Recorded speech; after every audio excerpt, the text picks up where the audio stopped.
Okay, सो आइए फिर continue करते हैं अपनी सेकेंड क्लास रिवीजन की। ठीक है, देखिए पहली क्लास में हम लोगों ने अकाउंटिंग कंसेप्ट्स तक कंप्लीट कर लिया था। ठीक है, आज उसके आगे बढ़ेंगे, अकाउंटिंग कन्वेंशंस पर आते हैं। तो what do mean by conventions? Conventions क्या होते हैं?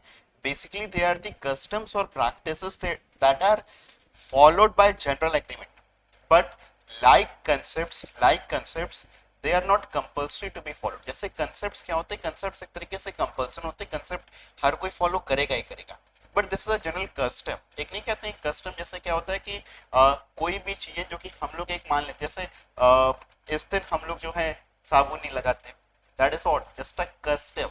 बट इज इट नेसेसरी कि सब लोग उस पर्टिकुलर डे पर साबुन नहीं लगाएंगे?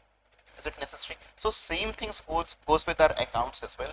कुछ चीजें एक कस्टम के तरीके से अडॉप्ट कर लिया गया, सबने मान लिया है, ठीक है, बट हो सकता है कि कुछ अकाउंटेंट्स उसको ना भी फॉलो करें, कन्वेंशंस। ठीक है, तो इन कन्वेंशंस में क्या क्या है अपने पास में? तो हमारे पास में जो सबसे पहला कन्वेंशन जो कि हमको पढ़ना है वो है कंसिस्टेंसी।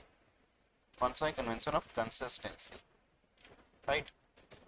कंसिस्टेंसी क्या होता है कि एक बार जो अकाउंटिंग पॉलिसीज हम लोगों ने फॉलो कर लिया, कंसिस्टेंसी कन्वेंशन हमें ये कहता है कि आपने जो एक बार अकाउंटिंग पॉलिसीज को फॉलो कर लिया, आप उसको कंसिस्टेंट रखेंगे, उसको चेंज नहीं करेंगे। कहने का मतलब क्या है? जैसे डेप्रिसिएशन, डेप्रिसिएशन चार्ज करने के दो मेथड्स होते हैं, एक होता है स्ट्रेट लाइन, दूसरा होता है डब्ल्यूटीवी। हम दोनों में से कोई सा मेथड अडॉप्ट कर सकते हैं, मगर एक साल हमने स्ट्रेट लाइन किया, दूसरा साल हम डब्ल्यूटीवी करना चाहते हैं, क्या ऐसा अलाउड है? नहीं। कंसिस्टेंसी कन्वेंशन आपको ये कहता है कि अगर आपने एक साल अगर स्ट्रेट लाइन किया है तो फिर आप कंटिन्यूअसली कौन सा मेथड फॉलो करते रहिए? स्ट्रेट लाइन मेथड ही फॉलो करते रहिए। अगर आपने डब्ल्यूडीवी मेथड अगर फॉलो किया तो फिर आप कौन सा मेथड फॉलो करते रहेंगे? डब्ल्यूडीवी मेथड ही फॉलो करते रहेंगे। हालांकि कंसिस्टेंसी कन्वेंशन हमको ये नहीं कहता कि आप अपने मेथड को, अपनी पॉलिसीज को चेंज नहीं कर सकते। हम लोग चेंज कर सकते हैं, मगर हम लोग कब चेंज कर सकते हैं? हम लोग तब चेंज कर सकते हैं when it is required by law. पहला, when it is required by law, मतलब चेंज कर सकते हैं, मगर कब चेंज कर सकते हैं? चेंज कर सकते हैं जब वो लॉ में रिक्वायर्ड हो, कानूनी ऐसा कहता हो। अब कंपनीज एक्ट का कानून बन गया है, उसमें ऐसा कहा जा रहा है कि हर कंपनी को डब्ल्यूडीबी मेथड ही फॉलो करना है, कोई भी company straight line method follow नहीं करेगी। तो क्या कर सकते हैं? अपने अपने कौन सा मेथड फॉलो करना पड़ेगा? डब्ल्यूडीबी मेथड ही फॉलो करना पड़ेगा। दूसरा होता है when it is required for better presentation. दूसरा क्या है? When it is required for better presentation. तो अगर आपको, अगर एक बेटर प्रेजेंटेशन के लिए अगर आपको जरूरत है, किस चीज की जरूरत है? अपने अकाउंटिंग पॉलिसीज को बदलने की, तो क्या हम लोग कर सकते हैं या नहीं कर सकते हैं? यस, कर सकते हैं। बात समझ में आ रहा है कि नहीं? तो ये हुआ हमारा कंसिस्टेंसी। फिर अगले पर हम लोग आते हैं, नेक्स्ट है हमारा डिस्क्लोजर। डिस्क्लोजर का डिस्क्लोजर का कन्वेंशन हमें ये कहता है कि आपको सारे अकाउंटिंग के इंफॉर्मेशन को फुली कंप्लीटली डिस्क्लोज करना चाहिए। All accounting information which is of material interest to the proprietors, creditors, investors should be disclose in accounting statements. So सारा अकाउंटिंग इंफॉर्मेशन जो मटेरियल इंटरेस्ट का हो, किसके?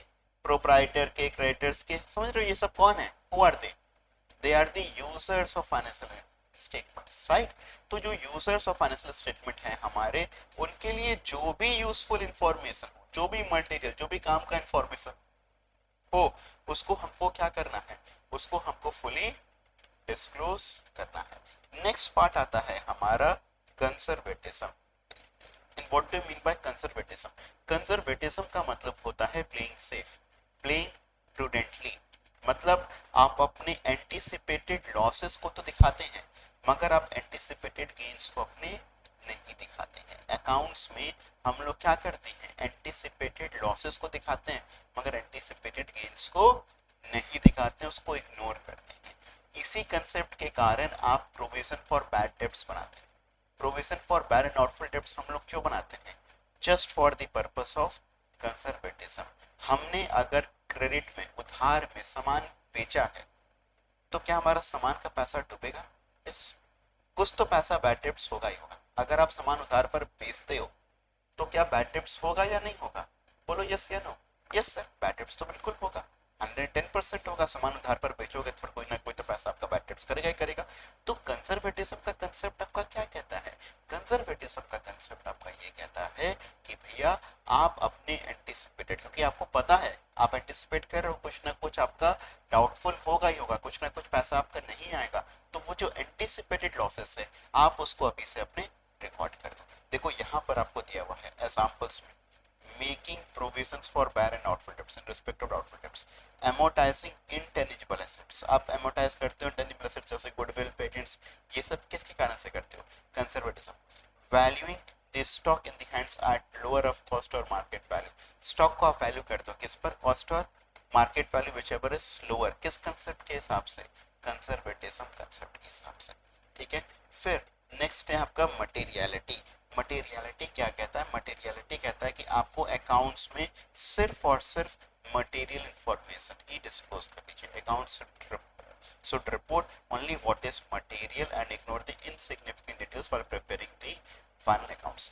एक क्वेश्चन बहुत से स्टूडेंट्स मेरे से पूछते हैं या नहीं भी पूछते हैं, कुछ लोग जो ध्यान नहीं देते, मटेरियल मतलब क्या होता है? What do you mean by material? What do you mean by material? तो मटेरियल वर्ड का ध्यान से मतलब समझिएगा। Material means material information. In fact material information means the information which can influence the decision of the user of financial statement। वो decision, वो information material कहलाएगी जो कि फाइनेंशियल स्टेटमेंट के यूजर के डिसीजन को इन्फ्लुएंस कर सके। वो इंफॉर्मेशन कैसे इंफॉर्मेशन कहलाएगी? That would be called as material information. Are you getting what I am saying? पक्का? तो मतलब कोई भी इंफॉर्मेशन जो मेरे लिए, जो मेरे डिसीजन को अफेक्ट कर सके, वो सारी के सारी इंफॉर्मेशन क्या है? मटेरियल इंफॉर्मेशन, मटेरियलिटी है, ठीक है। उसको पूरी तरीके से डिस्क्लोज अपने को करना ही है। अब distinction between accounting concepts and conventions, ये आप लोगों पर मैं छोड़ा हूँ, आप लोग इसको देख लीजिएगा, ठीक है। What do mean by accounting standards? एक बार ये आइए ध्यान से, अकाउंटिंग स्टैंडर्ड्स, ठीक है। देखिए अकाउंटिंग में हम लोगों ने प्रिंसिपल्स लेकर के आया, क्यों लेकर के आया? So as to bring uniformity in the preparation of accounts, ताकि यूनिफॉर्मिटी हो, हम लोग कंसिस्टेंट तरीके से, एक जैसे तरीके से अकाउंट्स अपने प्रिपेयर कर सकें, ताकि जहां पर भी एक से ज्यादा मेथड्स पॉसिबल हो वहां पर हम एक तरीका बताते हैं कि आप इसी मेथड से बनाना, ताकि आपस के स्टेटमेंट्स कंपेरेबल बन जाए, राइट। अकाउंटिंग स्टैंडर्ड्स क्यों बनाए गए? अकाउंटिंग पॉलिसीज बनाने के बाद में मतलब जो है अकाउंटिंग पॉलिसीज, कंसेप्ट्स, कन्वेंशंस बनाने के बावजूद ऐसे बहुत सारे अकाउंटिंग ट्रीटमेंट्स थे जो कि एक पर्सन फॉलो कर सकता है। मतलब अकाउंटिंग कंसेप्ट्स, अकाउंटिंग कन्वेंशंस बनाने के बावजूद भी क्या हुआ, हम अकाउंट्स को एक ट्रीटमेंट को, एक ट्रांजैक्शन को अलग अलग ट्रीटमेंट के तरीके से उसको दिखा सकते थे। तो यहाँ पर अकाउंटिंग स्टैंडर्ड बनाने की जरूरत फील हुआ। समझिए, कुछ भी चीज बनाया जाता है, क्यों बनाया जाता है? So as to bring uniformity in the preparation of accounts, ठीक है। तो अकाउंटिंग स्टैंडर्ड्स भी क्यों बनाया गया? अकाउंटिंग स्टैंडर्ड्स भी इसलिए बनाया गया ताकि यूनिफॉर्मिटी लेकर के आ सके हम लोग, और हमारे जो फाइनेंशियल स्टेटमेंट्स हैं वो true and fair view present कर सके। ये अकाउंटिंग स्टैंडर्ड्स कौन इशू करता है? हर कंट्री की एपेक्स अकाउंटिंग बॉडी। हर कंट्री की एपेक्स अकाउंटिंग बॉडी क्या करती है? अपने यहाँ की अकाउंटिंग स्टैंडर्ड्स इशू करती है। इंडिया में ये अकाउंटिंग स्टैंडर्ड्स इशू करने का हक किसको है? तो इंडिया में ये हक है ICAI को, institute of chartered accountants of India has the power to issue accounting standards. So I hope this is clear, ठीक है। ये एक दो चीजें आप लोगों को ध्यान में रखनी चाहिए यहाँ पर। क्या? The Institute of Chartered Accountants constituted the Accounting Standard Board on Accounting Standard Board उसने बनाया, जो कि बेसिकली अकाउंटिंग स्टैंडर्ड से जुड़े चीजों को लेकर के आता है। कब बनाया? 21 अप्रैल 1977 को। ये सब जो डेट्स होती है सब बहुत इंपॉर्टेंट होती है, ठीक है। आईसीएआई ने किसको बनाया? एएसपी। बेसिकली आईसीएआई डायरेक्टली नहीं लेकर के आता है अकाउंटिंग स्टैंडर्ड्स, उसने एक बोर्ड बना दिया, एक बॉडी बनाती है जो कि अकाउंटिंग स्टैंडर्ड्स का काम करेगा। ये कब बनाया था? 21 अप्रैल 1977 में। With a view of harmonising the diverse accounting policies and practice in India, the ICAI has issued 32 accounting standards, ठीक है। कितने स्टैंडर्ड्स इशू किए उसने आज तक? 32, and 29 accounting standards have been interpreted so, मतलब आज तक की डेट में 32 इशू किए हैं, 29 अभी एप्लीकेबल है। इसमें से भी 29 में से भी एक रिमूव कर लिया गया, one accounting standard has been removed, AS8, ठीक है। तो बेसिकली यहाँ पर AS8 हैज बीन रिमूव्ड,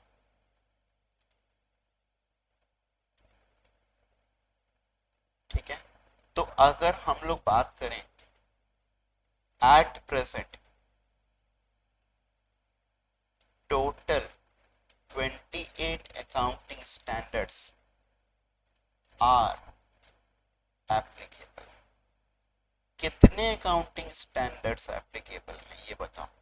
तो 28 अकाउंटिंग स्टैंडर्ड्स हैं जो कि एप्लीकेबल है। बात क्लियर है? आगे बढ़े।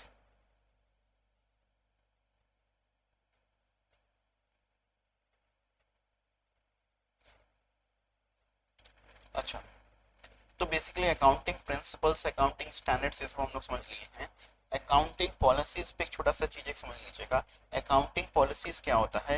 It refers to the specific accounting principles and the methods of applying those principles adopted by the enterprise in the, जैसे मैंने कहा हमारी एक अकाउंटिंग पॉलिसी है, डेप्रिसिएशन को चार्ज करेंगे, डेप्रिसिएशन को चार्ज करेंगे एज पर SLM मेथड। बात समझ में आ रहा है कि नहीं? हमारी एक अकाउंटिंग पॉलिसी हो सकती है वैल्यूएशन ऑफ क्लोजिंग स्टॉक। आप लोगों को पता है स्टॉक का जो वैल्यू होता है वो जैसे फीफो लीफो सुना है ये सब, ठीक है। Last in last out, last in first out, first in first out, weighted average, बहुत सारे और भी तरीके होते हैं। तो हम कैसे करके वैल्यू करेंगे? These are all accounting policies. तो हम जो एक स्पेसिफिक अकाउंटिंग मतलब जो ये these are different methods, और हम जो पर्टिकुलर मेथड फॉलो करते हैं that is known as our accounting policy. बात समझ में आ रहा है कि नहीं? हम जो पर्टिकुलर मेथड फॉलो करते हैं that is known as what? That is known as accounting policy. तो मेरे हिसाब से अकाउंटिंग पॉलिसीज क्लियर है। ये अकाउंटिंग पॉलिसीज हमारी क्या होनी चाहिए? कंसिस्टेंट होनी चाहिए। It must not change from year two year. अगर ये चेंज होता जाएगा तो फिर हमारा जो अकाउंटिंग इंफॉर्मेशन है वो इनकम्पेरेबल होता जाएगा, ठीक है। फिर देखिए यहाँ पर आपको बता रहा है नेक्स्ट जो हमारा टॉपिक है वो है accounting as a measurement discipline. देखिए होता क्या है अकाउंट्स में, क्योंकि हम लोग चीजों को मनी के टर्म्स में ही रिकॉर्ड करते हैं। अकाउंट्स में हम लोग चीजों को किसके टर्म्स में रिकॉर्ड करते हैं? मनी के टर्म्स में रिकॉर्ड करते हैं। तो जब हम लोग अकाउंट्स में चीजों को मनी के टर्म्स में रिकॉर्ड करते हैं तो कहीं ना कहीं पर हमको उस चीज की मनीज वर्थ, मनी में उसकी वर्थ कितनी है ये भी हमको मेजर करना पड़ता है। एक बात ये बताओ, सपोज करो मेरा ये लैपटॉप, मैंने ये लैपटॉप आपको बेचा, ये लैपटॉप मेरे बिजनेस का है, ये लैपटॉप मैंने आपको बिजनेस का बेचा और आपसे उसके बदले में बिजनेस के यूज के लिए कैमरा खरीद लिया। मैंने ये लैपटॉप आपको बेचा और लैपटॉप को बेच करके उसके बदले में आपसे एक्सचेंज में कैमरा ले लिया। क्या ये रिकॉर्ड होगा या नहीं होगा? होगा, बिल्कुल होगा। अब हम कैमरा को किस वैल्यू पर रिकॉर्ड करें? क्योंकि हमने तो यहाँ पर बार्टर सिस्टम किया, बार्टर सिस्टम किया। विल वी रिकॉर्ड दैट और not? Yes, will record that. अब बेसिकली हम किस वैल्यू पर रिकॉर्ड करेंगे? यही तो हमारा मेजरमेंट का पार्ट होता है और ये मेजरमेंट का पार्ट हमको किस में करना पड़ता है? अकाउंट्स में। आप अकाउंट्स में डिफरेंट डिफरेंट चीजों को मेजर करते हैं, तो इसीलिए कह रहा है कि अकाउंटिंग ऐसा मेजरमेंट डिसिप्लिन, मतलब अकाउंट्स हमारा एक तरीके से मेजरमेंट में, चीजों की मनीज वर्थ को जानने में, चीजों की मनीज वर्थ को वैल्यू करने में काफी एक हेल्पफुल एक टूल है। समझ में आ रहा है कि नहीं? तो accounting as a measurement tool. तो यहाँ अगर आप लोग समझें इन अकाउंटिंग, यहाँ पर देखिए in accounting monetary value is used for, monetary unit is used for the value of an object, ability or idea. Value is measure in terms of money, जो ये वैल्यू आप उसको मनी के terms में major करते हो. If the value of the machine is taken as rupees 2 lakh, it is only one type of value popularly called as acquisition. Basically ये आपको बता रहा है कि वैल्यू हम लोग जैसे एक मशीन खरीदते हैं 2 लाख, हालांकि आज के रेट में मेजरमेंट के लिए और भी चीजें आ गई हैं, ध्यान दीजिएगा, मेजरमेंट के लिए और भी चीजें आ गई हैं. एक तो होता है हिस्टोरिकल कॉस्ट. अपने आमतौर पर कौन से वैल्यू पर करते हैं? Historical cost. आपने कंसेप्ट भी पढ़ा हिस्टोरिकल कॉस्ट, मगर आज के डेट में लोग और भी तरीके से वैल्यू करते हैं. हिस्टोरिकल कॉस्ट तो आप लोग समझते होंगे. हिस्टोरिकल कॉस्ट में अब हम लोग दूसरा जानने वाले हैं, करेंट कॉस्ट. मैंने ये लैपटॉप 50,000 रुपये खरीदा था, तो मैं अपने बुक्स में 50,000 रुपये पर उसको वैल्यू कर रहा हूँ. ये हो गया हिस्टोरिकल कॉस्ट. करेंट कॉस्ट का मतलब ये हुआ कि मैंने ये लैपटॉप 50,000 रुपये खरीदा था, उससे मतलब नहीं आज लैपटॉप खरीदने जाएंगे तो कितने का खरीदने पड़ेगा. प्लीज हाँ समझिएगा. करेंट कॉस्ट का मतलब क्या होगा? आज अगर लैपटॉप खरीदने जाएंगे अपने, तो लैपटॉप आपको कितने में मिलेगा. That would be what. आप बात समझ रहे कि नहीं? करंट कॉस्ट मतलब क्या? हम जब अगर ये जो पर्टिकुलर हमारा एसेट है उसको आज के डेट में अगर खरीदने जाएंगे, उसको आज के डेट में अगर परचेज करने जाएंगे, तो फिर हम कितने में उसको खरीद सकते हैं, वो हो गया हमारा क्या. अब नेक्स्ट है हमारे लिए रिलायबल वैल्यू. और रिलायबल वैल्यू, ये रिलायबल वैल्यू क्या है? कुछ लोग एसेट्स को एट इट्स रिलायबल वैल्यू भी वैल्यू करते हैं. ये लैपटॉप आज के डेट में बिकेगा कितने का? रिलायंस. समझ में आ रहा है कि नहीं? ये एसेट आज के डेट में बिकेगा कितना, वो हो गया क्या? Reliable value. मेरी बात समझ में आ रहा है कि नहीं? हिस्टोरिकल कॉस्ट हमने खरीदा कितने का था. करेंट कॉस्ट आज खरीदेंगे तो फिर कितने का खरीदना पड़ेगा. रिलायबल वैल्यू आज कितने का बिकेगा. बात क्लियर हो रहा है कि नहीं?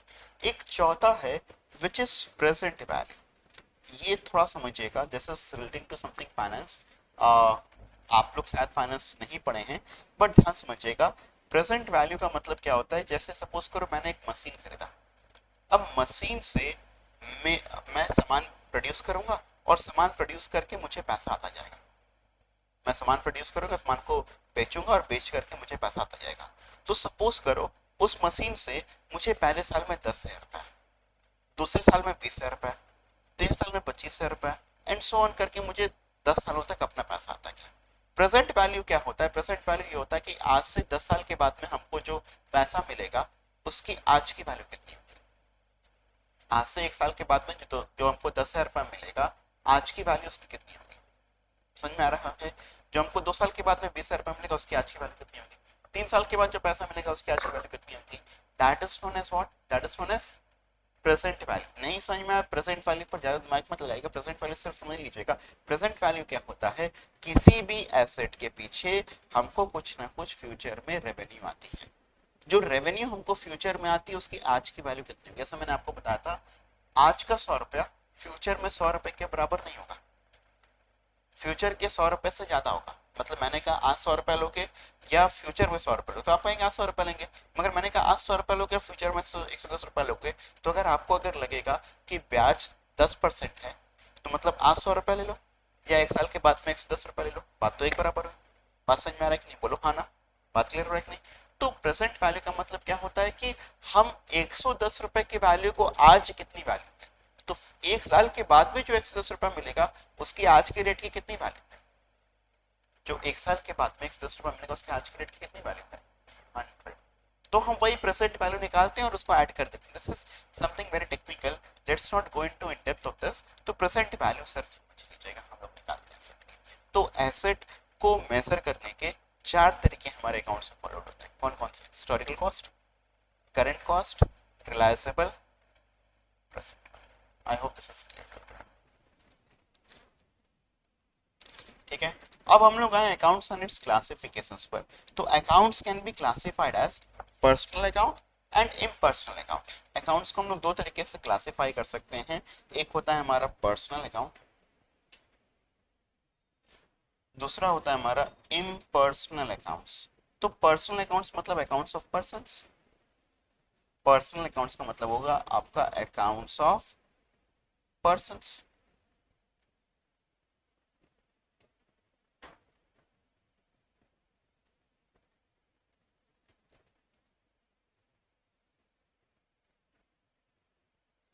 समझ में आ रहा है? ये पर्सन्स रियल पर्सन्स भी हो सकते हैं, आर्टिफिशियल भी हो सकते हैं और रिप्रेजेंटेटिव भी हो सकते हैं। समझ में आ रहा है कि नहीं? ये रियल भी हो सकते हैं, आर्टिफिशियल भी हो सकते हैं और आपके कैसे हो सकते हैं, रिप्रेजेंटेटिव। समझ रहे हो कि नहीं? रियल जैसे हम लोग रियल पर्सन, ठीक है। आर्टिफिशियल पर्सन में कौन हुआ, जैसे Reliance company is an artificial person. ऐसे ही बहुत सारे आर्टिफिशियल जैसे firms, companies, Lilha education centre, all these are what, these are artificial persons. Representative personal account जो दूसरे को रिप्रेजेंट करते हो, जो दूसरे पर्सनल अकाउंट्स को रिप्रेजेंट करते हो, खुद क्या करते हैं, ऐसे अकाउंट्स दूसरे पर्सनल अकाउंट्स को रिप्रेजेंट्स करते हैं। Such are known as representative personal accounts. What is impersonal accounts? Impersonal account का मतलब ये हुआ कि जो कि पर्सन्स के अकाउंट्स नहीं है। Accounts other than that of persons. वो अकाउंट्स जो कि पर्सन्स के अकाउंट्स नहीं है, वो कैसे कहलाएंगे, इम्पर्सनल अकाउंट्स। इम्पर्सनल अकाउंट्स में दो हो गया, एक हो गया आपका रियल और दूसरा हो गया आपका। ये रियल अकाउंट में आपका क्या होता है, ध्यान समझिएगा। रियल अकाउंट्स आपके हो गए accounts of assets, these are accounts of assets, non living assets. ये दो, एक हो गया टेनिजिबल, एक हो गया इनटेनिजिबल। टेनिजिबल बोले तो जिनको हम लोग देख सकते हैं, छू सकते हैं, फील कर सकते हैं। इनटेनिजिबल जिसको हम लोग देख नहीं सकते, छू नहीं सकते, फील नहीं कर सकते। इनटेनिजिबल जैसे गुडविल, पेटेंट, कॉपीराइट, ट्रेडमार्क, ये सब क्या है, इनटेनिजिबल एसेट्स, ठीक है। नॉर्मल अकाउंट्स होता है आपका accounts of expense and income, accounts of expense and income, right. अब ये दो हो गया, एक आपका होता है एक्सपेंस का, एक हो गया आपका इनकम का, ठीक है। Personal, real, nominal. I hope this is clear, ठीक है। अब इसी में हमको यहाँ पर डबल एंट्री सिस्टम बताया है। Double entry system, dual expect concept एक ही चीज होता है बेसिकली। क्या यहाँ पर आप डबल एंट्री, हमारा अकाउंट्स हम लोग जो मेंटेन करते हैं वो किस सिस्टम पर मेंटेन करते हैं, डबल एंट्री सिस्टम। मतलब हम उसका दोनों ही, एक ट्रांजेक्शन का हम दोनों एक्सपेक्ट्स रिकॉर्ड करते हैं, डेबिट एक्सपेक्ट भी और क्रेडिट एक्सपेक्ट भी रिकॉर्ड करते हैं। मेरी बात समझ में आ रहा है कि नहीं? This is double entry system. कुछ लोग, कुछ छोटे बिजनेसेस अपना जो है वो सिंगल एंट्री के हिसाब से भी रिकॉर्डिंग करते हैं, सिंगल एंट्री में वो दोनों एक्सपेक्ट रिकॉर्ड नहीं करते। देखो अब ये कैसे होता है वो समझना ध्यान से। जैसे सपोज करो मैंने कैश में कोई सामान सेल किया, मैंने कैश में कोई सामान सेल किया, तो अपने क्या करते हैं, अपने उसी चीज को कैश अकाउंट में भी, कैश बुक भी अपने लोग बनाएंगे, अपने लोग कैश बुक भी बनाते हैं और क्या करते हैं, सेल्स बुक या सेल्स अकाउंट भी बनाएंगे। बात समझ में आ रही है? मतलब हम कैश अकाउंट में भी चीज को रिकॉर्ड करेंगे और सेल्स अकाउंट में भी चीज को रिकॉर्ड करेंगे। जो लोग सिंगल एंट्री में काम करते हैं वो सिर्फ कैश बुक में रिकॉर्ड करेंगे, सेल्स अकाउंट में रिकॉर्ड नहीं करेंगे। निकाल वो लोग भी लेते हैं प्रॉफिट लॉस, मगर उनका उतना साइंटिफिक तरीका नहीं होता। जो ये डबल एंट्री सिस्टम होता है this is more scientific approach, ठीक है।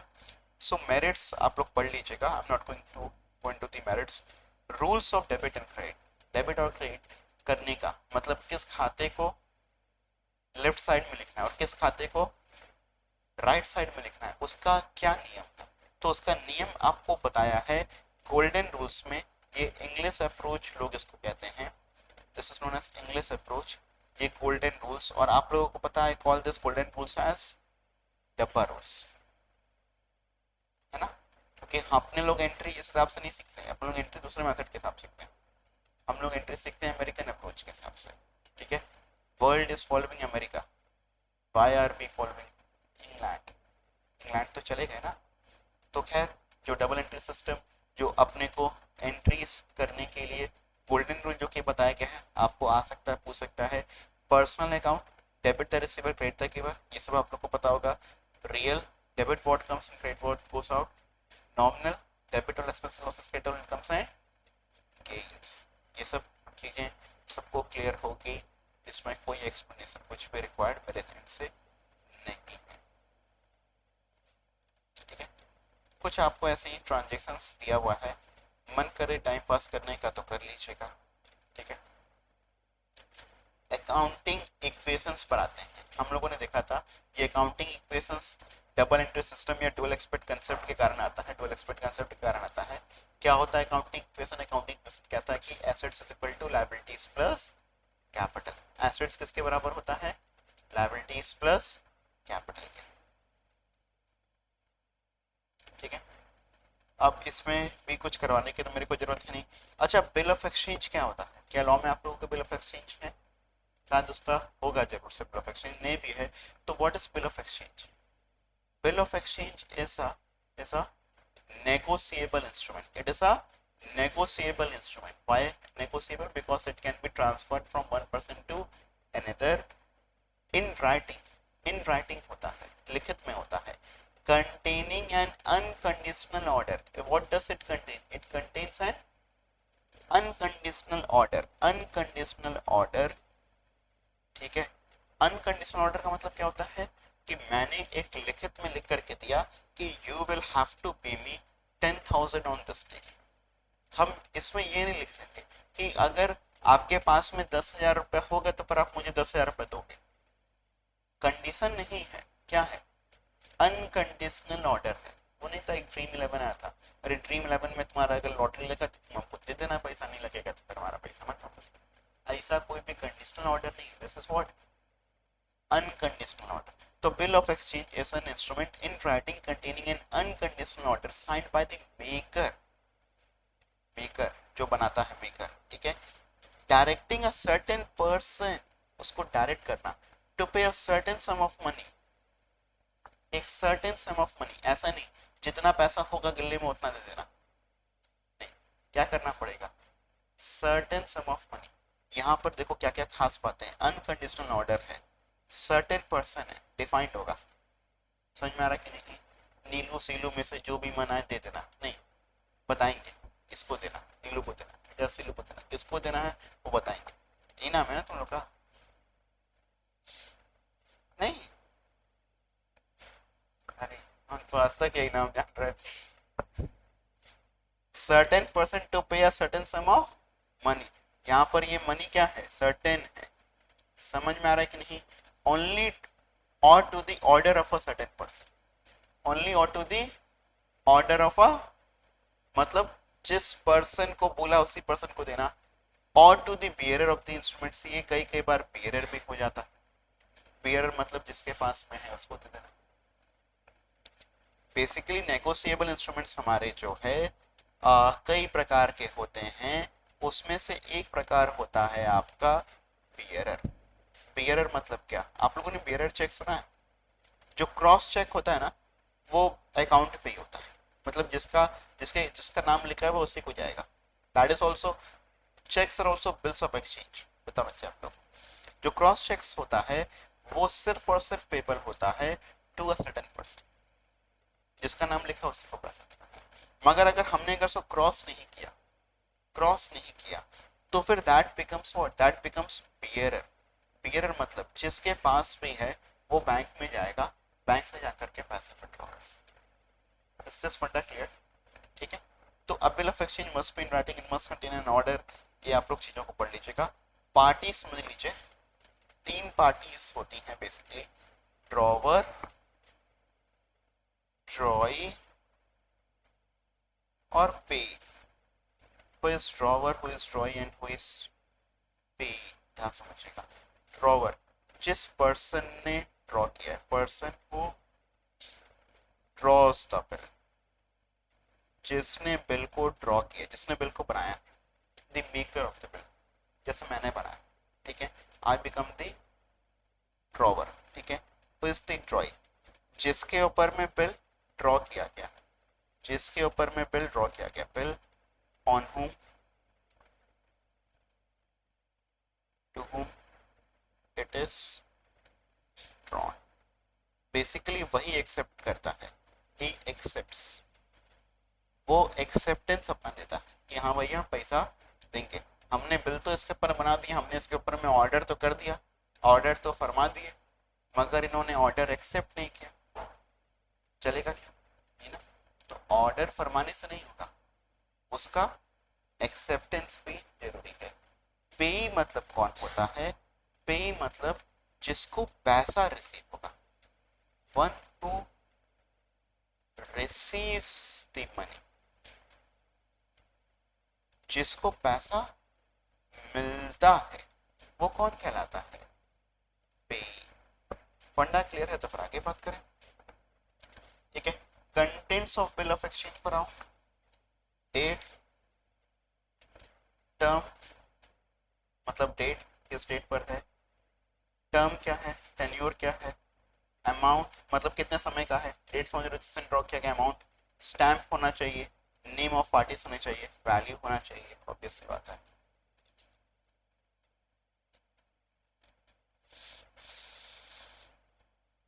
चलो with this we have completed our first lesson. ठीक है, we are going to start our second lesson. ठीक है, नाउ सेकंड लेसन पहली टर्म ये चूंकि हमको सिखा रहा है अकाउंटिंग साइकिल के बारे में सिखा रहा है। अकाउंटिंग साइकिल में सबसे पहला स्टेप क्या होता है? आइडेंटिफाइंग, फिर आता है आपका रिकॉर्डिंग, फिर आता है आपका क्लासिफाइंग, फिर आता है आपका summarising. We have discussed everything yesterday so I won't be discussing this anymore। ठीक है, अब आइडेंटिफाइंग तुमको सिखाएगा नहीं, हमको सिखाएगा रिकॉर्डिंग। रिकॉर्डिंग कहाँ पर होता है? रिकॉर्डिंग होता है आपका बुक्स ऑफ ओरिजिनल एंट्री में, बुक्स ऑफ ओरिजिनल एंट्री। और बुक्स ऑफ ओरिजिनल एंट्री का ये एक पार्ट है अपना क्या? जर्नल।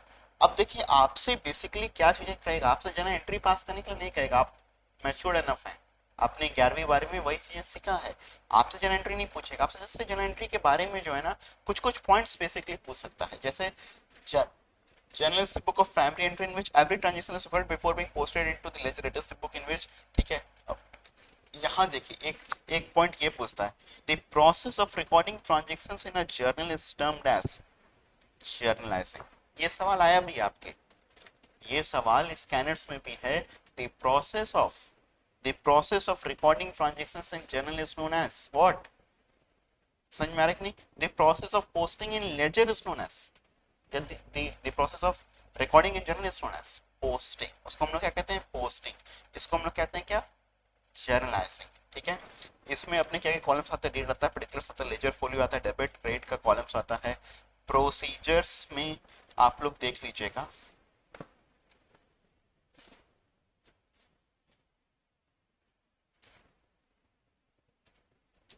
कंपाउंड जर्नल एंट्रीज आप लोगों को करने आता ही होगा आई होप। अच्छा, इसमें थ्योरी में ये सब बातें नहीं लिखा हुआ है। Journal is a book of original entry. Journal क्या होता है इसमें लिखा हुआ नहीं है। Journal is a book of original entry, it's a book of, ये प्राइमरी एंट्री लिखा हुआ है, बुक ऑफ प्राइमरी एंट्री, ये तो इसको नोट कर लेना। और यहाँ पर लिख लो साथ में book of original entry. Why original entry? क्योंकि यहाँ पर आपका ट्रांजेक्शन्स उसी समय रिकॉर्ड हो जाता है as and when they take place. जैसे ही कोई भी ट्रांजेक्शन होगा as and when they take place they are recorded. ठीक है,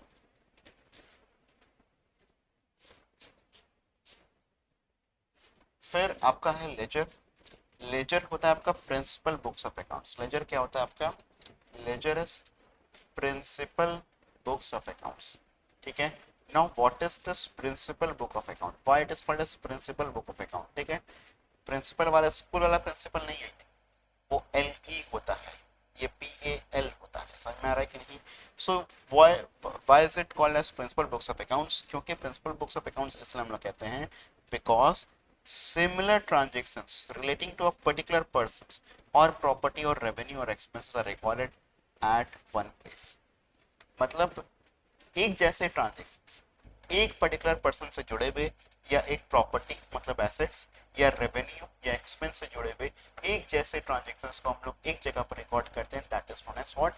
लेजर। और इसीलिए हम लोग उसको क्या कहते हैं? Principal. It is based on certain kind of principal.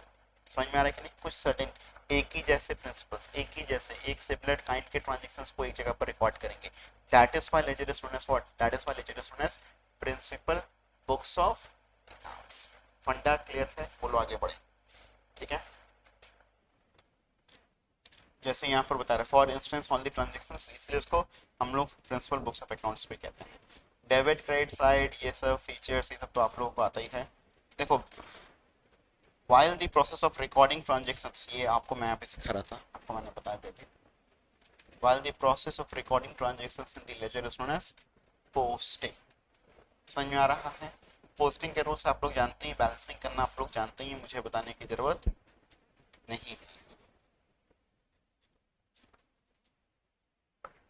अच्छा, सब्सिडरी बुक्स भी आपका प्राइमरी बुक्स ऑफ एंट्री होता है, ओरिजिनल बुक्स ऑफ अकाउंट से ही होता है, ठीक है।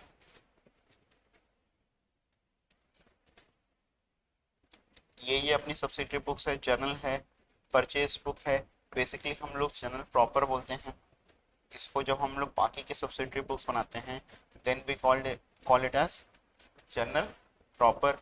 परचेज बुक में क्या आएगा? क्रेडिट परचेज, है ना। सेल्स बुक में, परचेज रिटर्न बुक में क्रेडिट परचेज रिटर्न आएगा। तो जो कैश परचेज रिटर्न है वो कहां पर जाएगा? वो कैश बुक में जाएगा। समझ में आ रहा है कि नहीं? सेल्स रिटर्न बुक में, समझ में आ रहा है?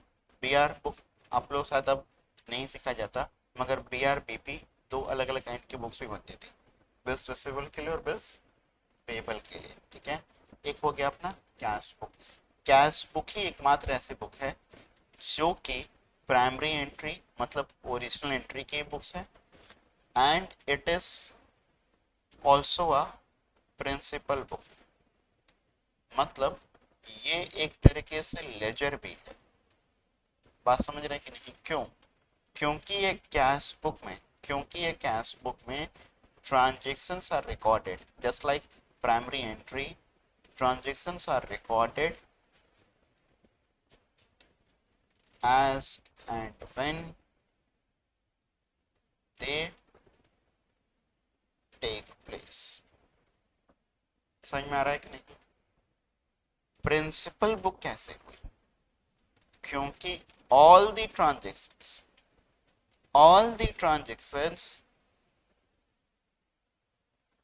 relating to cash are recorded। बात समझ में आ रहा है? अरे बोलो। तो सर एक बात ये बताइए, परचेज बुक को क्यों नहीं हम लोग प्रिंसिपल बुक बोलते हैं? क्यों इसको बस हम लोग प्राइमरी बुक ऑफ एंट्री ही बोलते हैं? क्यों यहाँ से यहाँ तक हम लोग प्राइमरी बुक ऑफ एंट्री ही बोलते हैं? क्यों नहीं हम लोग इनको भी प्रिंसिपल बुक बोल देते हैं? बोलो, व्हाई इज इट सो? क्योंकि परचेज बुक में सिर्फ क्रेडिट परचेज आ रहा है, कैश परचेज नहीं आ रहा है। जिस दिन उसमें कैश परचेज करना शुरू हो जाएगा उस दिन परचेज बुक नहीं रहेगा। चलो आगे बढ़े फिर। एक बार फॉर्मेट जरूर से देख लीजिएगा, हालांकि कुछ काम का चीज नहीं है, मगर एक बार फॉर्मेटिंग आई बिलीव आप लोगों को पता होना चाहिए, ठीक है। अंदर अंदर का चीजें एक बार पढ़ लीजिएगा। अच्छा, ये क्रेडिट नोट नंबर और ये डेबिट नोट नंबर पता है क्या होता है? What is credit note number and what is debit note number?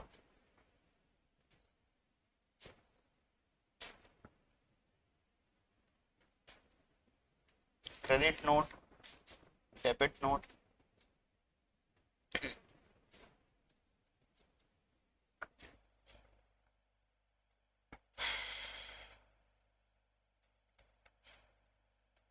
देखिए जब भी हम किसी भी पार्टी को सामान बेचते हैं, सपोज करो मैंने एबीसी को सामान बेचा, हमारी एंट्री एबीसी टू सेल्स। जब एबीसी हमें सामान बेचा हुआ रिटर्न कर देता है तो हमारी एंट्री होती है sales return to ABC, sales return to. और ऐसे समय हम एबीसी को देते हैं क्रेडिट नोट। क्या देते हैं एबीसी को? Credit note. तो क्रेडिट नोट आपको दिया जाता है in case of sales return. In case of sales return we issue, हम इशू करेंगे टू कस्टमर। बात समझ में आ रहा है कि नहीं? डेबिट नोट कब आएगा? In case of purchase return we issue to our supplier. बोलो ठीक है, तो फिर आगे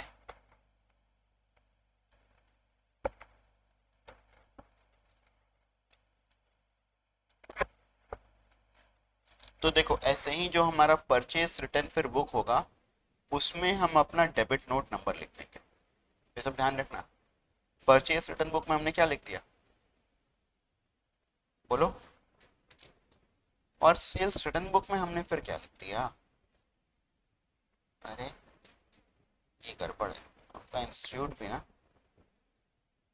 पगला है।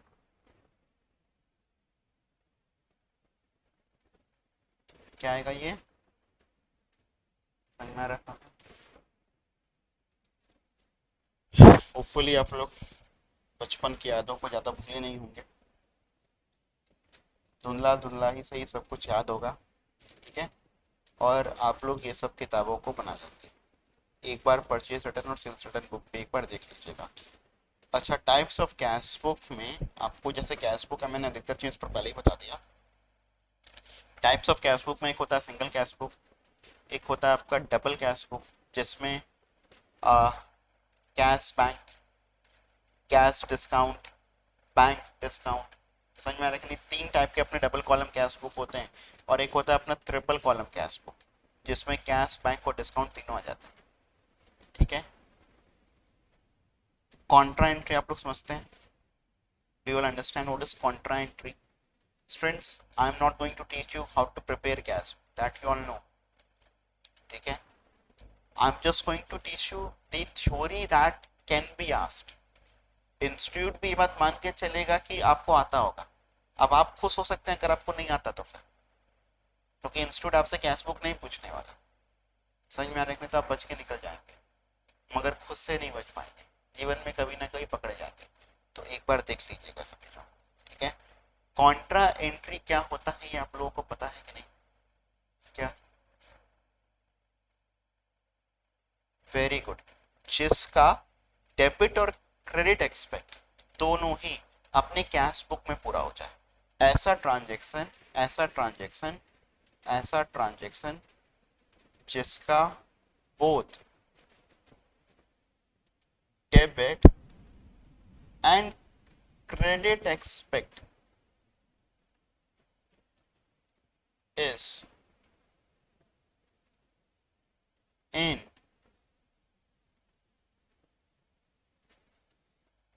where, समझ में आ रहा है ये, sorry, very good, excellent point. एक पॉइंट और इन्होंने बताया, ऐड कर लेते हैं। Posting of contra entry is not done in ledger. Ledger में अलग से वो नहीं आता। चलो, परफेक्ट, एक्सलेंट। क्या आगे बढ़ जाए? ठीक है, अगला है आपका पेटी कैश बुक। ठीक है, इसकी भी थ्योरी बहुत बहुत इंपॉर्टेंट है। पेटी कैश बुक, इसकी भी थ्योरी बहुत ज़्यादा इंपॉर्टेंट है। पेटी पेटी पेटी पेटी पेटी पेटी पेटी, पेटी मतलब होता है, पेटी मतलब होता है छुटपुट।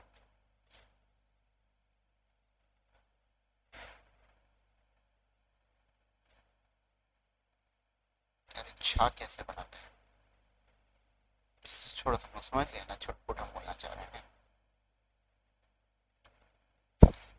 इंग्लिश लिखते लिखते ऐसी हालत हो जाती है कि कई कई शब्द ही भूल जाते हैं हम लोग हिंदी लिखने के। ठीक है, तो जो छुटपुट हमारे जो खर्चे होते हैं उसको उसको मेंटेन करने के लिए हम लोग क्या करते हैं, पेटी कैश बुक। एक बिजनेस है, बिजनेस में बहुत सारे छोटे छोटे एक्सपेंसेस होते रहते हैं। अगर हम उसको अपने मेन कैश बुक का हिस्सा अगर हम बना लेते हैं तो हमारा मेन कैश बुक कहीं ना कहीं पर वॉल्यूमनेस हो जाता है।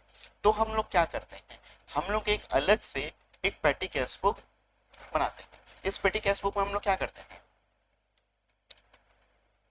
वो पेटी छोटे छोटे छुटपुट एक्सपेंसेस उसको मेंटेन करते हैं।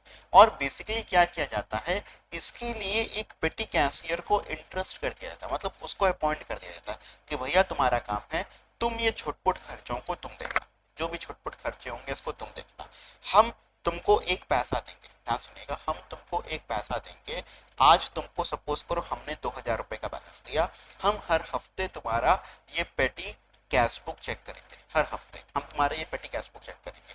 अब उस 2000 रुपए में से तुम्हारा जितना भी खर्चा होगा, सपोज करो अगर तुमने 1800 रुपए का खर्चा किया, हम फिर से तुमको 1800 रुपए दे देंगे, ताकि तुम्हारे पास में जो अगला टर्म स्टार्ट होगा उसमें फिर से तुम्हारे पास में कितना पैसा हो जाएगा, 2000। तो समझ में आ रहा है कि नहीं, this is known as petty cash book. अच्छा, ये जो पूरा का पूरा सिस्टम जिसको भी हम लोगों ने डिस्कस किया, this system is known as imprest system of cash book. ये सिस्टम का नाम बड़ा इंपॉर्टेंट है, the system is known as imprest system of cash book. जैसे मैं पर्टिकुलरली आपको बताऊं कि हमारे अपने यहाँ पर बिजनेस में अभी तो we are calling very few of them, but होता क्या है कि जब सारे स्टाफ आते हैं, नॉर्मल सीजन रहता है, नॉर्मल टर्म रहता है, तो बेसिकली हम लोग क्या करते हैं, एक पर्टिकुलर बंदे को पेटी कैशियर बना देते हैं। उसके पास में एक छोटी सी एक मतलब एक डायरी टाइप की एक रहती है, वो क्या करता है, उसको एक पैसा दे दिया, वो जितना भी छोटपुट खर्चा होगा उसको नोट करेगा, हफ्ते भर तक वो नोट करेगा। हफ्ते भर के बाद में फिर वो मुझे दिखाए, सर देखिए हमारा इतना पैसा खर्चा हो गया। फिर हम क्या करते हैं, फिर से उसको उतना पैसा दे दिया। सपोज करो उसने 2000 रुपए हमने दिया, उसने 1500 रुपए खर्चा किया, मैंने उसको फिर से 1500 रुपए दिया, ताकि उसके पास में नेक्स्ट स्टार्टिंग में फिर से कैसा पैसा हो जाए, 2000। ये वीकली बेसिस पर भी किया जा सकता है, मंथली बेसिस पर किया जा सकता है, हर 10 डेज पर भी कहता है, depends on business to business. समझ में आ रहा है, this system is known as imprest system of cash flow. तो payment in cash of a small amount like traveling expense, postage, carriage, etc. The petty cash is maintained by separate cashier known as petty cashier। जो cashier इसको maintain करता है उसको हम लोग क्या कहते हैं, उसको हम लोग कहते हैं पेटी कैशियर। ठीक है, द फर्म में अडॉप्ट इम्प्रेस्ड सिस्टम, देखो ये नाम देखो, ऑफ मेंटेनिंग पेटी कैश। द पेटी cash is certain some at the beginning of fixed period. ठीक है, ये देख लो यहाँ पर, यही हुआ हमारा। ठीक, ये आप इसका एक बार फॉर्मेट देख लीजिएगा, और ये किस में क्लासीफाई हो सकता है, एक बार थोड़ा बहुत उसका भी एक बेसिक एक आइडिया रखिएगा। जैसे बस फेयर है, तो बस फेयर आपका जो है कन्वीनियंस में आएगा, राइट। तो ये सब चीज़ों को हल्का हल्का से एक बार देख लेंगे ना, I think you will be able to do it. ठीक है, ये देखो, ये जो आपको कह रहा है ना, एक टर्म इसने यूज किया है, जनरल जर्नल। ठीक है, जनरल जर्नल।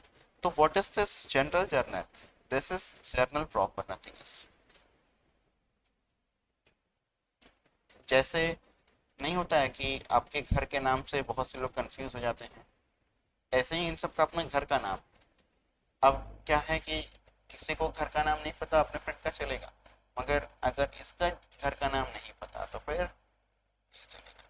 क्योंकि एग्जाम में कहा कि राइट मतलब समथिंग अबाउट जनरल जर्नल पूछ लिया, सो यू वुड से यार ये तो सर पढ़ा ही नहीं, ये टॉपिक क्या होता है। So here it means to say what, it means to say journal proper. ठीक है, ये सब नामों को जरूर से ध्यान में रखिएगा। इसमें इस जनरल प्रॉपर में आता क्या है, जो किसी में नहीं आएगा वो किस में आएगा, समझ में आ रहा है कि नहीं, मतलब जिसका कोई नहीं होगा उसका कौन होगा, जनरल प्रॉपर होगा।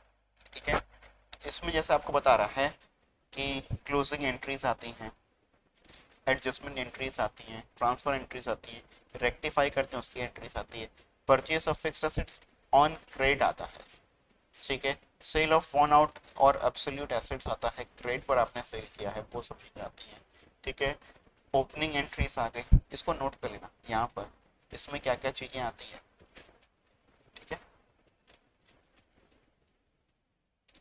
नेक्स्ट पॉइंट पर आए। नेक्स्ट है हमारे लिए क्या, नेक्स्ट आता है हमारे लिए ट्रायल बैलेंस। हम लोगों ने बेसिकली आपका पहला रिकॉर्डिंग का स्टेज देख लिया है, आपका लेजर का स्टेज देख लिया, आप समराइजिंग पर आ रहे हैं। समराइजिंग में हम क्या देखने जा रहे हैं, ट्रायल बैलेंस। अब ट्रायल बैलेंस क्या होता है, ट्रायल बैलेंस हमारा एक स्टेटमेंट होता है जिसको हम लोग बनाते हैं टू चेक अर्थमेटिकल एक्यूरेसी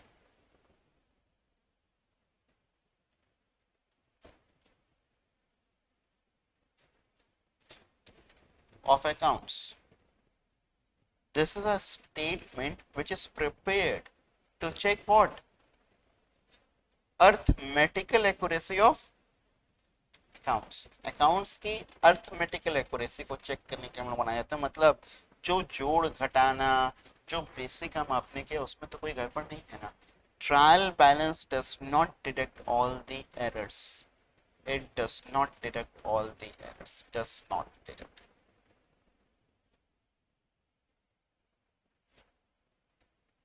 कैसे एरर्स आपको रेट नहीं करता, आपसे ये भी सवाल आ सकता है. तो एरर ऑफ प्रिंसिपल आ गया, जैसे double sided error in short बोल देते हैं. कैसे एरर्स? Double sided errors. बोलो ठीक है, तो फिर आगे बात करें.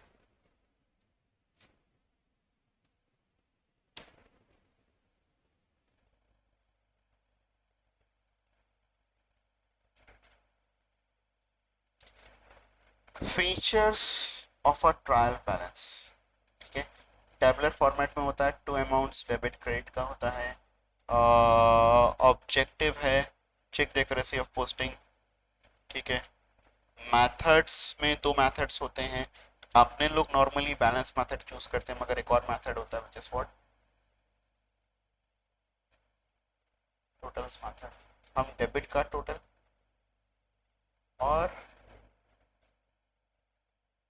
क्रेडिट का टोटल, पूरा टोटल ही यहाँ पर लिखते हैं. जैसे 5 लाख और 4 लाख के डेबिट टोटल, पूरा टोटल ही लिखते हैं. 1 लाख का बैलेंस नहीं लिखा, क्या लिखा? पूरा पूरा टोटल्स. ठीक है, तो specimen of trial balance asset. Why asset? Why asset? because it is prepared on a particular date and not for a particular period. Prepared on a particular date.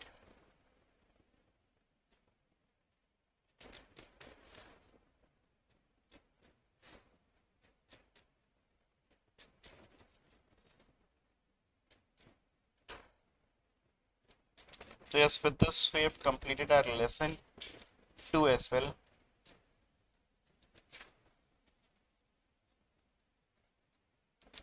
Okay, so next lesson is our rectification of errors.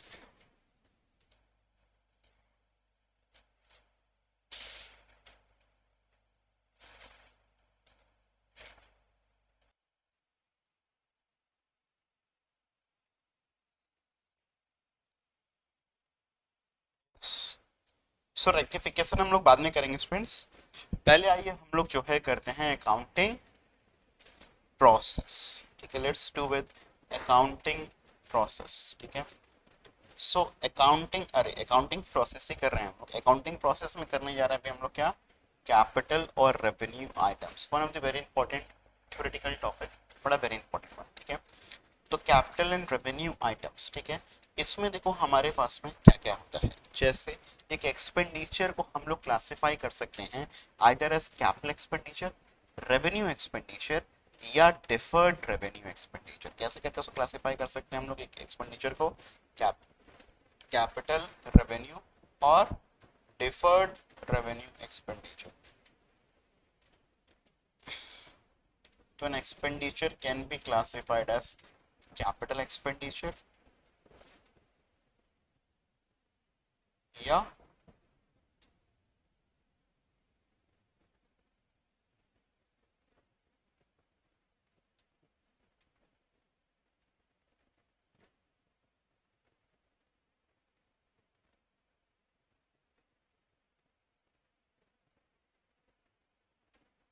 Revenue expenditure. Capital expenditure कौन सा expenditure होता है? Expenditure जिसका benefit is derived in more than 1 year. ठीक है, normally इसको हम लोग कहते हैं कि more than, normally 5 to 10 years में हम इसके बेनिफिट को डिराइव करते हैं. ठीक है, रेवेन्यू एक्सपेंडिचर, एक्सपेंडिचर जिसका benefit is derived with 1 year. ठीक है, अगर हम लोग बात करें कैपिटल एक्सपेंडिचर की तो फिर ये हमारा नॉन रिकरिंग इन नेचर होता है, जबकि रेवेन्यू एक्सपेंडिचर हमारा रिकरिंग इन नेचर होता है। नॉन रिकरिंग और रिकरिंग से समझिए क्या मतलब है। नॉन रिकरिंग से मतलब हुआ कि ऐसा एक्सपेंडिचर जो कि बार बार इनकर ना हो। रिकरिंग मतलब ऐसा एक्सपेंडिचर जो कि बार बार इनकर हो, वो कहलाता है हमारा क्या, रिकरिंग। ठीक है, तीसरा बहुत इंपॉर्टेंट, ठीक है, these expenditure are incurred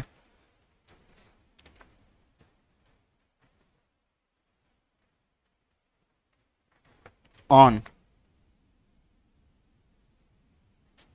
acquiring new asset या increasing the capacity of an asset।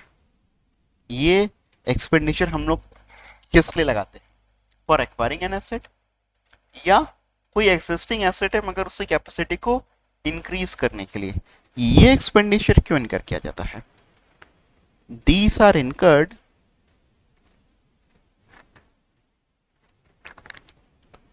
For maintaining an asset. बात समझ में आ रहा है कि नहीं, ये एक्सपेंडिचर आप इनकर करते हैं just for the purpose of maintaining an asset.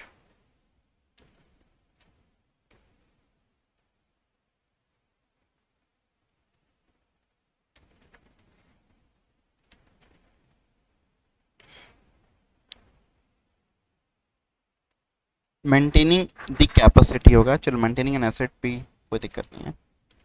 चलो आइए नेक्स्ट, एक बार लिखने से पहले एक बार हम लोग देख लेते हैं क्या क्या पॉइंट्स इसमें अपने बुक्स में दिए हुए हैं।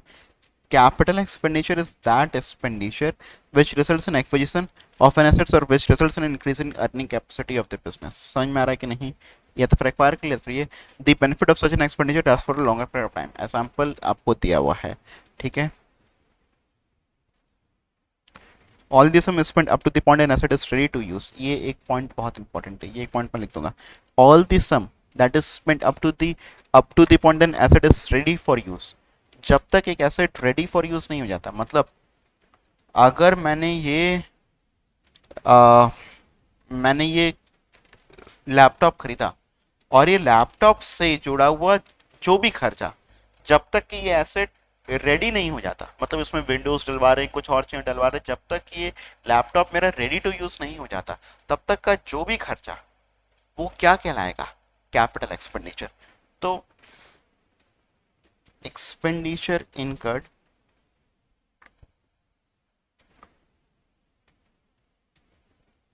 until an asset is ready to use will be included। समझ में आ रहा है कि नहीं, जबकि कैपिटल एक्सपेंडिचर में क्या आएगा, एक्सपेंडिचर इनकर्ड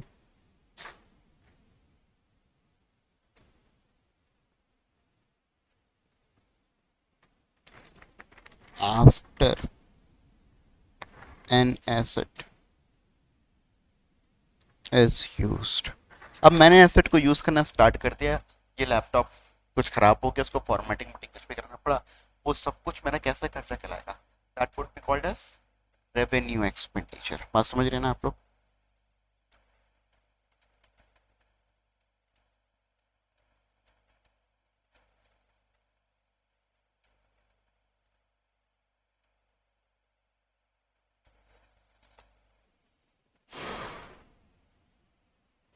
तो रेवेन्यू, ये डिफरेंस भी आप लोग एक बार चाहें तो फिर अपने आप से पढ़ लीजिएगा। एक और आता है आपका एक्सपेंडिचर, एक और क्लासिफिकेशन आता है which is deferred revenue expenditure. अब देखो डिफर्ड रेवेन्यू एक्सपेंडिचर में बेसिकली होता क्या है, खासियत दोनों की होती है, कैपिटल एक्सपेंडिचर की भी होती है और रेवेन्यू एक्सपेंडिचर की भी होती है। ये डिफर्ड रेवेन्यू एक्सपेंडिचर कैसा एक्सपेंडिचर होता है, ये deferred revenue expenditure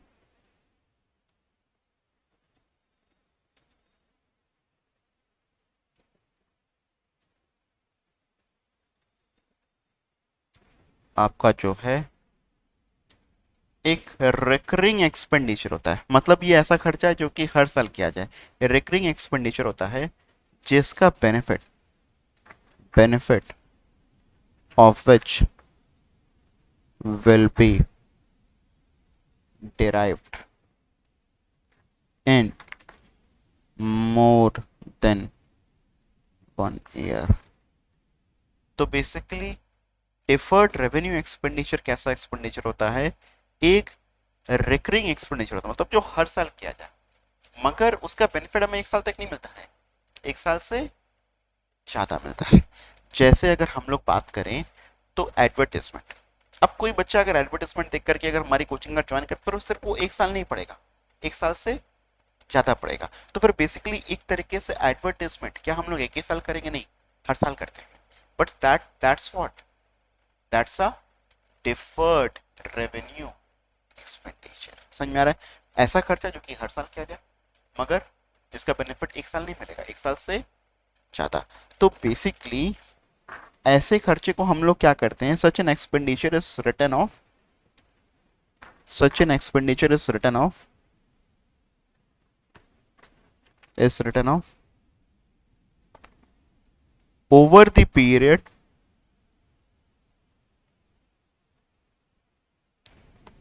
till which its benefit is derived। जैसे मुझे 2 साल 3 साल जितने भी साल तक इसका बेनिफिट मिलेगा, हम क्या करेंगे, उस डिफर्ड रेवेन्यू एक्सपेंडिचर के बेनिफिट को उतने पीरियड में राइट ऑफ कर देंगे।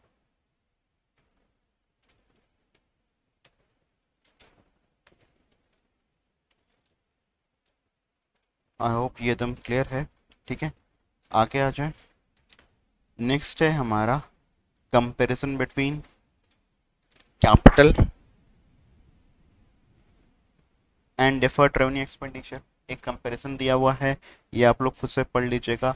एक कंपैरिजन दिया आपका, हाँ अब कैपिटल और रेवेन्यू रिसिप्ट तो हम लोग पढ़ेंगे, मगर एक ये जरूर से पढ़ लीजिएगा, कैपिटल और डिफर्ड रेवेन्यू में क्या कंपैरिजन होता है। जैसे इसका बेनिफिट हमें बताया आपको 10-15 साल तक मिलता है, इसका 3 से 5 साल तक मिलता है। ठीक है, कैपिटल और रेवेन्यू रिसिप्ट में आए तो बेसिकली कैपिटल रिसिप्ट और रेवेन्यू रिसिप्ट क्या होती है, तो कैपिटल और रेवेन्यू का तो एक जो मेन डिफरेंस हुआ वो यही हुआ कि कैपिटल बोले तो नॉन रिकरिंग, कैपिटल रिसिप्ट, अब रिसिप्ट की बात कर रहे हैं तो कैपिटल रिसिप्ट बोले तो फिर वही जो कि नॉन रिकरिंग रिसिप्ट हो, और रेवेन्यू रिसिप्ट बोले तो फिर ऐसी रिसिप्ट जो कि अपनी कैसे रिसिप्ट हो, जो कि अपनी रिकरिंग रिसिप्ट हो। ठीक है, अब अगर हम लोग बात करें तो कैपिटल और रेवेन्यू रिसिप्ट में एक मेजर डिफरेंस समझना क्या, कैपिटल रिसिप्ट्स जो आपकी होती हैं they results in either increase in liability, इससे आपकी लायबिलिटी बढ़ती है, या डिक्रीज इन एसेट, या आपका एसेट्स जो है वो घटता है। बात को समझ रहे हैं कि नहीं आप लोग। जबकि यहां की अगर हम लोग बात करें तो फिर they affect our profit loss. समझ रहे हैं कि नहीं आप लोग, ये हमारे प्रॉफिट लॉस को डायरेक्टली अफेक्ट करते हैं।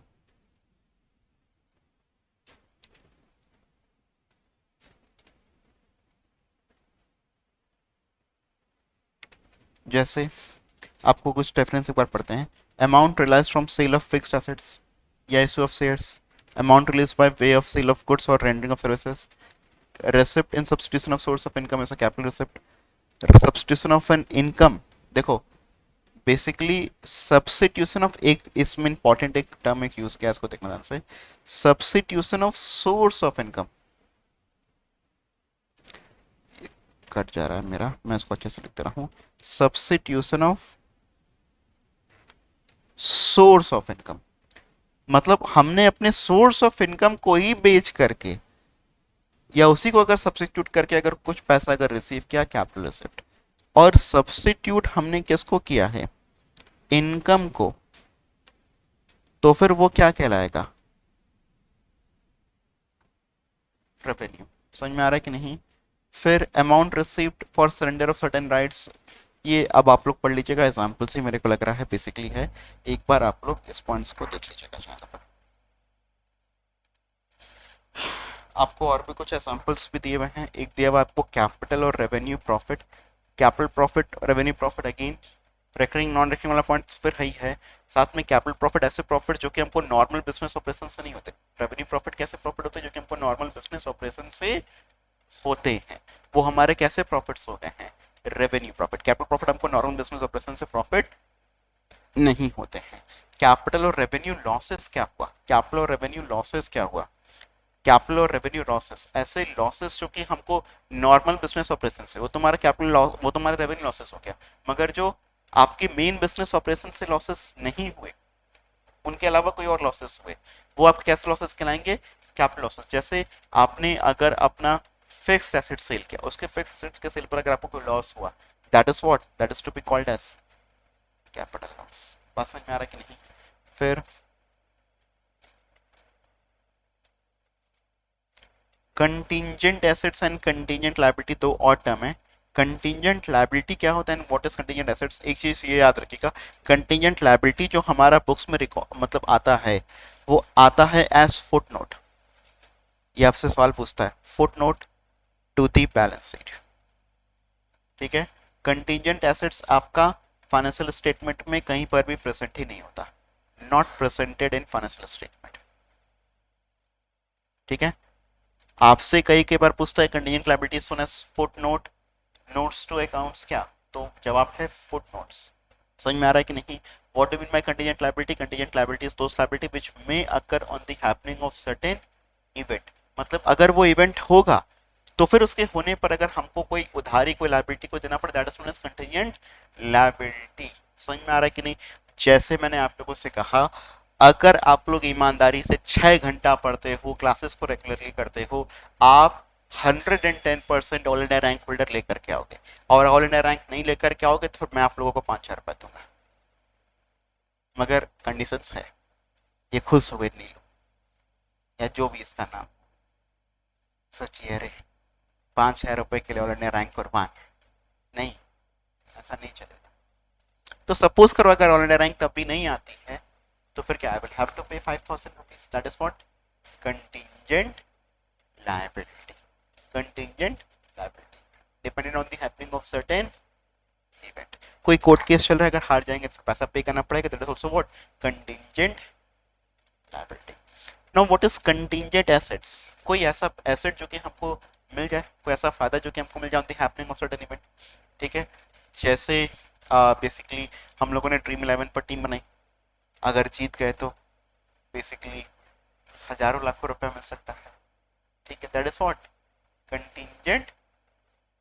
मोटिवेट नहीं कर रहे हैं, ड्रीम 11 का प्रचार भी नहीं कर रहा, सही मन में आया तो बोल दिए, एक दो बार हम भी खेल के देखे थे, इस बार मिला कुछ भी नहीं, ठीक है। खैर, कंटीजेंट एसेट बात समझ में आ रहा है कि कंटीजेंट एसेट क्या होता है, वो एसेट जो कि हमको, वो फायदा जो कि हमको हो सके on the happening of certain event, that is known as what, that is known as contingent assets. Clear बात समझ में आ रहा है। सो कंटीजेंट एसेट्स तो कहीं पर भी रिकॉर्ड नहीं होते, कंटीजेंट लायबिलिटी एज फुटनोट आपके बुक्स में रिकॉर्ड होता है। Students, that's it for today. We'll start, we'll continue tomorrow then.